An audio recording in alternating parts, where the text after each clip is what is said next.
ওমা আদরাকা মা লাইলাতুল কদর।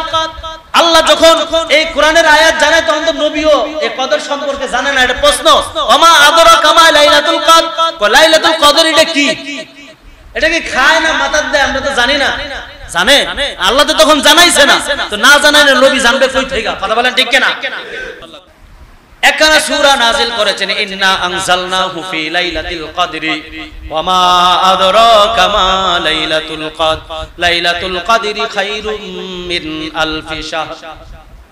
আল্লাহ রাব্বুল আলামিন বলতেছেন, এই রমজান মাস যে আমাদেরকে দিলেন, এই রমজান মাসটা কেমন, কি গুরুত্ব এই রমজান মাসে? আল্লাহ তাআলা বলেন রমজান মাসটা বড় গুরুত্বপূর্ণ একটা মাস। জানার আগে সুবহানাল্লাহ আকবার বলেন। আল্লাহ তাআলা বলতেছেন যে সূরা আমি নাযিল করলাম, এই সূরার মধ্যে আমি আল্লাহ তিনটা এমন এমন জিনিস দান করলাম, তিনটা জিনিসের কথা বর্ণনা করলাম যেগুলা শুনলে আপনারাও আশ্চর্য হবেন। শুনেন তো সব সময়, তারপরও আশ্চর্য লাগবে। আল্লাহ তাআলা বলেন শাহরু রমাদান আল্লাযী উনজিলা ফীহিল কুরআন হুদাল লিন-নাস ওয়া বায়িনাতিন মিনাল হুদা ওয়াল ফুরকান। সুবহানাল্লাহ বলেন।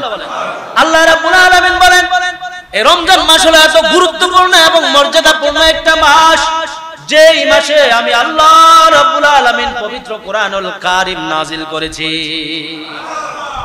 সুবহানাল্লাহ, আস্তে হইলো করে জোরে কোন। যেই মাসে পবিত্র কোরআনুল কারীম নাযিল হয়েছে, আল্লাহর নবী হাদিসের মধ্যে বলেন কোরআনের মতো এত দামি আর এত মর্যাদা সম্পন্ন জিনিস আল্লাহর কাছে কোরআন ছাড়া দ্বিতীয় আরেকটাও নাই। সুবহানাল্লাহ, এটা আল্লাহর নবীর ঘোষণা। এই জন্য কোরআন কত দামি। এই কোরআন দিয়ে মানুষের জীবন বিধান পরিচালনা হয়। এই কোরআনের মধ্যে সব আছে। আপনি আমি যা চিন্তা করি করব সবকিছু আল্লাহ কোরআনের মধ্যে 1400 বছর আগে ঢুকাই দিয়েছে। সুবহানাল্লাহ। আমরা এখন থেকে যেটা চিন্তা করতেছি আরো 50 বছর, 100 বছর, 500 বছর, 200 বছর আরো চিন্তা করব, ওই চিন্তা ভাবনাগুলো আল্লাহ তাআলা আগে আরো 1400 বছর আগে কোরআনে দিয়ে দিয়েছে। আল্লাহ বলেন এই কোরআন আমি কি করেছি? দান করেছি, রমজান মাসে নাযিল করেছি। রমজান এটা কি হয়েছে? নাযিল হয়েছে। শাহরু রমাদান আল্লাযী উনজিলা ফীহিল কুরআন হুদাল লিন-নাস, এটা মানুষকে হেদায়েত দান করবে। এই কোরআন মানুষকে হেদায়েতের দিকে নিয়ে যাবে, ভালোর দিকে নিয়ে যাবে। এই জন্য কোরআনটা বড় দামি। আল্লাহ রাব্বুল আলামিন এই জন্য বলেন ইন্না আনজালনাহু ফি লাইলাতিল কদরি। আল্লাহ বলেন নিশ্চয় আমি আল্লাহ নাযিল করেছি কি? বলে কোরআন। সুবহানাল্লাহ বলেন। আই ফিল কোরআন, কোরআন নাযিল করেছি। ইন্না আনজালনাহু ফি লাইলাতিল কদরি, কবে? লাইলাতুল কদরের রাত্রিতে। সুবহানাল্লাহ বলেন। লাইলাতুল কদরটা কি? এটা হলো একটা সম্মানের রাত্রি, সম্মানের একটা বরকতপূর্ণ রাত্রির নাম হলো কি? লাইলাতুল কদর। বুঝতে হবে, গুরুত্ব সহকারে বুঝেন। আল্লাহ বলে ইন্না আনজালনা, নিশ্চয় আমি আল্লাহ নাযিল করলাম।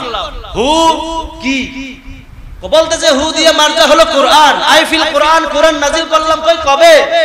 রাসূলকে জানাইছে। এটা কারে জানাইছে? আল্লাহর পয়গম্বরকে জানাইছে। লাইলাতুল কদরি, লাইলাতুল কদরের রজনীতে আমি আল্লাহ কোরআন নাযিল করলাম। সুবহানাল্লাহ। কেন নাযিল করলাম সেটাও একটু জানা, হালকা একটু টাচ করি। আজকে আলোচনা একটু 5 মিনিট বেশি করব, কমিটি থেকে অনুমতি নেই। হ্যাঁ, আপনার আমার পয়গম্বর সাহাবায়ে কেরামদেরকে নিয়ে কথা বলতেছিলেন। কি কথা? নবী বলতেছেন বনি ইসরাইলের মধ্যে একজন লোক ছিল, যে লোক 1000 মাস ধারাবাহিকভাবে তার তলোয়ার দ্বারা সে যুদ্ধ করেছে আল্লাহর রাস্তায়। সুবহানাল্লাহ। সাহাবায়ে কেরাম শুনে আশ্চর্য হয়ে গেছে, এটা কেমনে সম্ভব? মনের মধ্যে একটা ঈর্ষা আসছে, অহংকার। অহংকার না, ঈর্ষা। আমল নিয়ে অহংকার করা জায়েজ আছে, এজন্য সাহাবায়ে কেরাম ঈর্ষা করছে। তো নবীকে জিজ্ঞাসা করলেন, নবী এটা কেমনে সম্ভব? আমাদের বয়স তো মাত্র 40-45 বছর, 50 বছর, 60 বছর। 60 এর পরে তো আপনার উম্মত আর বাঁচে না, মরে যায়। তাইলে আমরা এতদিন আল্লাহর রাস্তায় কেমনে জিহাদ করব? আল্লাহর রাস্তায় 1000 মাস কেমনে জিহাদ করব লাগাতার? বাঁচি তো 50 বছর, 60 বছর, তাহলে কেমনে সম্ভব? তখন আল্লাহ রাব্বুল আলামিন সান্ত্বনা দেওয়ার জন্য তার পয়গম্বরের কাছে জিবরাইলকে পাঠাইয়া এই সূরা কদর নাযিল করলেন। সুবহানাল্লাহ। আল্লাহ জানাই দিলেন পয়গম্বর চিন্তা করিয়েন না, পেরেশানি হইেন না, আপনার উম্মতদেরকে জানায়া দেন ইন্না আনজালনাহু ফি লাইলাতিল কদরি, আমি আপনাকে এমন একটা রাত্রি দান করলাম যে এই রাত্রির মধ্যে আমি আল্লাহ পবিত্র কোরআনুল কারীম নাযিল করেছি। কোরআন নাযিল করছেন তো কি হইছে? ওয়া মা আদরাকা মা লাইলাতুল কদর, আল্লাহ যখন এই কোরআনের আয়াত জানায় তখন তো নবীও এই কদর সম্পর্কে জানে না। এটা প্রশ্ন, ওমা আদরাকা মা লাইলাতুল কদর, লাইলাতুল কদর এটা কি? এটা কি খায় না মাথার দেয়? আমরা তো জানি না। জানে আল্লাহ তো তখন জানাইছে না, তো না জানাই না নবী জানবে কই থেকে? কথা বলেন ঠিক কিনা? নবী জানবে কই থেকে? তো নবীও জানে না, এই জন্য নবীর কাছে প্রশ্নবিদ্ধ কথা লাইলাতুল কদর, ওমা আদরাকা মা লাইলাতুল কদর, লাইলাতুল কদর কি? ও নবী আপনি তো জানেন না লাইলাতুল কদর কি? আল্লাহ আবার পরের আয়াতে জানাই দিয়েছেন লাইলাতুল কদরি খায়রুম মিন আলফি শাহরিন। সুবহানাল্লাহ। আল্লাহ রাব্বুল আলামিন জানাই দিলেন পয়গম্বর এই লাইলাতুল কদর হলো এমন একটা রাত্রি, এমন একটা রাত্রি এটা হইল অন্যান্য হাজার মাসের চাইতে আরো উত্তম, আরো উত্তম, আরো বেশি মর্যাদা সম্পূর্ণ, আরো বেশি নিয়ামতপূর্ণ। সুবহানাল্লাহ। আল্লাহ রাব্বুল আলামিন বলেন সালামুন হিয়া হাত্তা মাতলাইল ফাজরি। মাঝখানে আরো আলোচনা আছে। এখানে হলো আল্লাহ তাআলা আবার জিবরাইলকে পাঠাইবেন রজনীতে, তানাজ্জালুল মালাইকাতু ওয়ার রূহু ফিহা বিইজনি রাব্বিহিম মিন আমরি।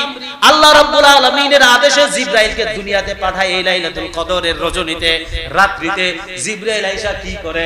জিবরাইল আয়েশা হাজার হাজার ফেরেশতাদেরকে নিয়ে আয়েশা দুনিয়ার জমিনে নাইমা নাইমা বান্দা বান্দির আমলনামা লিখতে থাকে, আমলনামা লিখতে থাকে।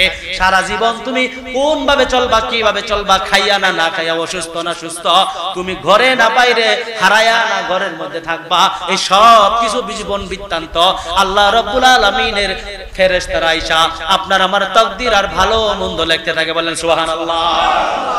এই জন্য আল্লাহ রাব্বুল আলামিন বলেন সালামুন হিয়া হাত্তা মাতলাইল ফাজরি।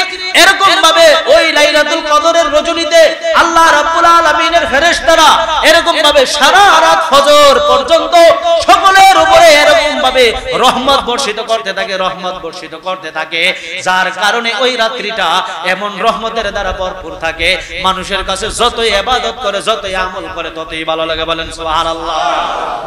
এমন গুরুত্বপূর্ণ একটা রাত্রি, কয়টা ফামু কেমনে জানার দরকার আছে না নাই? এটা পামু কোথায় থেকে, কেমনে পামু? পাওয়ার রাস্তা আছে না নাই? আল্লাহ বলে রমজান মাসে শেষ দশকে তুমি এই লাইলাতুল কদরকে তালাশ করতে হবে।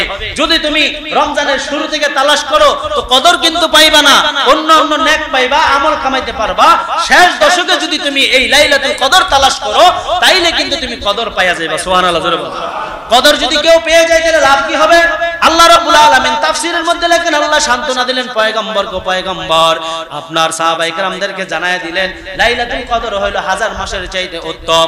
আপনার উম্মতের মধ্যে কেউ যদি 60 বছর পায়, প্রথম 15 বছর তো তার কোনো হিসাব নাই, তার আমলের তো কোনো হিসাব নাই। পরে 45 বছর তার আমলের হিসাব। ওই 45 বছরের মধ্য থেকে কেউ যদি লাইলাতুল কদরকে তালাশ করে রমজানের শেষ দশকে, আর সে যদি প্রত্যেক সময় লাইলাতুল কদর পাইয়া যায় তাইলে সে তো 1000 মাসের চাইতে উত্তম মাস পেয়ে গেল। 1000 মাস ইবাদত করার মতো সওয়াব তার আমলনামায় ঢুকে গেল। তাইলে ওরে ঘরে মিলাইয়া 45 বছরে আল্লাহ রাব্বুল আলামিন তার আমলনামায় 2000 বছর ইবাদত করলে যাই সওয়াব, ওই সওয়াব আল্লাহ তাআলা দান করে দিবে। বলেন সুবহানাল্লাহ। 2000 বছর ইবাদত কি করতে পারবো? পারবো নাকি? তাহলে আল্লাহ তো সুযোগ দিয়েছে, করার ব্যবস্থা করে দিয়েছে।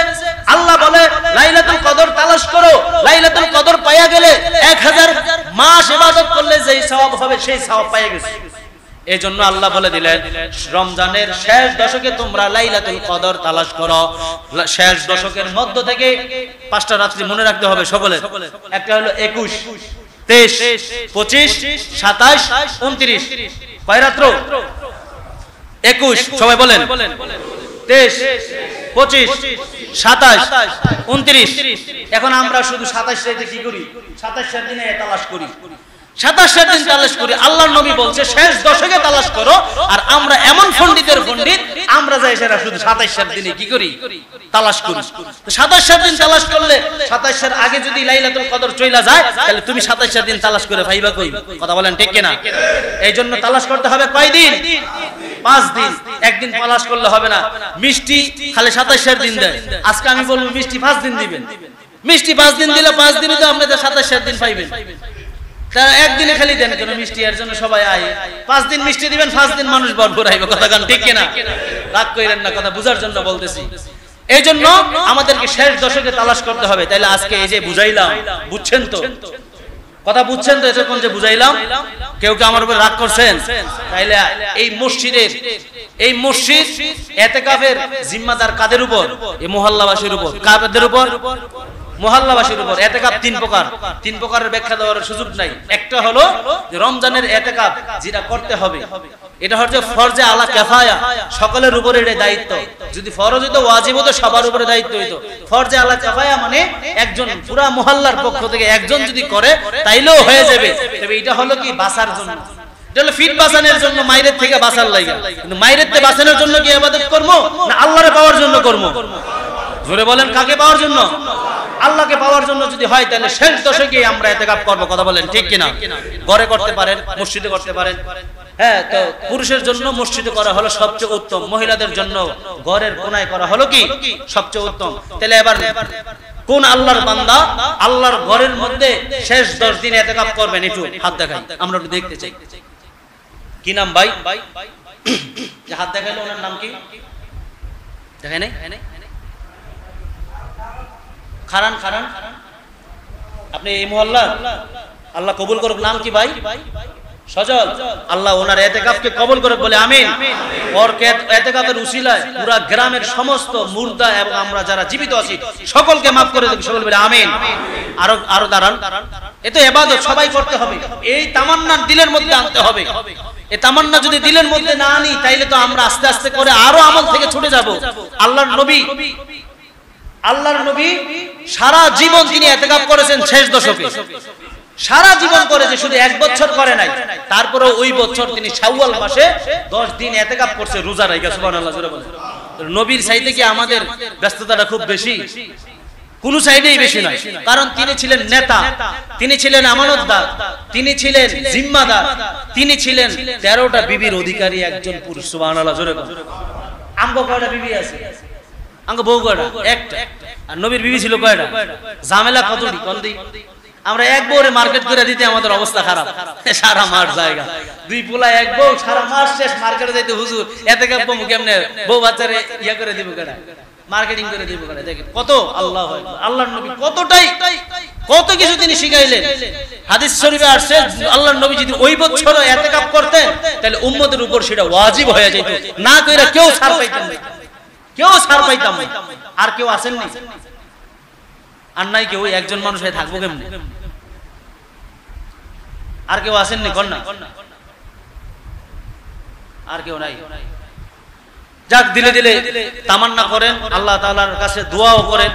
যত পেরেশানি আছে, টাকা পয়সার ব্যাপার স্যাপার আছে, মার্কেটিং এর ব্যাপার স্যাপার আছে, বউ বাচ্চা সামলানোর ব্যাপার স্যাপার আছে, সব কিছু যেন আল্লাহ দূর করে দিয়া মসজিদে 10 দিন ইতিকাফ করার মতো আমাদেরকে তৌফিক দেয়। সকলে বলে আমিন। সকলে মনে মনে রাখেন, আল্লাহ আপনাকে সুযোগ করে দিবে, অবশ্যই সুযোগ করে দিবে। কিন্তু এটা মনের মধ্যে রাখতে হবে, ওই মাজ আর মুআফিজের মতো দিলের মধ্যে তামান্না রাখতে হবে, আকাঙ্ক্ষা রাখতে হবে যে আমি আল্লাহর এই ইবাদতটা করব। আল্লাহ দেখবেন কোন দিক দিয়ে আপনার সুবিধা কইরা দিবে, আপনি নিজেও টের পাইতেন। কথা ঠিক আছে? আচ্ছা, আর 2 মিনিট আপনাদের কাছে আরেকটা কথা বলি। রমজান মাস 1/70, একে কি জানেন নি? এটা সবাই রমজান চলে গেলে দান করবেন। দান করলেও সেই দানের মধ্যে সীমিত সওয়াব। যদি ইবাদত করেন সেই ইবাদতেও সীমিত সওয়াব। কিন্তু রমজানে যদি কেউ দান করে 70 সওয়াব, রমজানে যদি কেউ ইবাদত করে সেটাও 70 সওয়াব। তাহলে রমজানে এটা বেশি না কম? এই সুযোগ কবে আয়? প্রতিদিন আয় না বছরে 1 মাস? বছরে 1 মাসের মধ্যে 15 দিন গেছে, আর 15 দিন আছে। বাসি না মরে এটারও কোনো কি নাই, গ্যারান্টি নাই। আমার মসজিদ কমিটি জানাইলো, এটা তো আপনাদের মসজিদ, এই মসজিদ আপনাদের সংরক্ষিত করা।